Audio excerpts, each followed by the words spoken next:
मुख्यमंत्री देवेंद्र फडणवीस यांना थेट फुटबॉलपटू लिओनेल मेसी याच्याकडून एक खास गिफ्ट आल्याचा फोटो स्वतः मुख्यमंत्र्यांनी आपल्या सोशल मीडिया अकाउंटवरती पोस्ट केलाय. इतकंच नाही तर फुटबॉलच्या चाहत्यांसाठी अत्यंत आनंदाची आणि मोठी बातमी सुद्धा फडणवीसांनी शेअर केलेली आहे.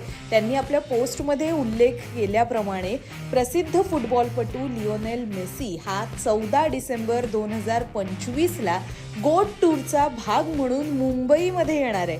14 डिसेंबर रोजी महाराष्ट्रातील 14 वर्षांखालील तरुण फुटबॉल खेळाडूंची निवड आपल्या महाराष्ट्र राज्याच्या क्रीडा विभागातर्फे केली जाईल आणि या 14 जणांना चक्क मेसी बरोबर फुटबॉलचा सराव करण्याची मोठी संधी मिळणार आहे. फडणवीसांनी ही माहिती देत असताना आपल्याला मेसीने पाठवलेलं खास गिफ्ट सुद्धा या फोटोमध्ये दाखवलंय. मेसीने स्वाक्षरीसह एक खास फुटबॉल महाराष्ट्र राज्याचे मुख्यमंत्री देवेंद्र फडणवीस यांना दिलेला आहे. त्यामुळे आता मेसीच्या आगमनाची फुटबॉलच्या चाहत्यांनाच नव्हे तर राजकारणी मंडळींना सुद्धा भरपूर उत्सुकता आहे असंच म्हणावं लागेल.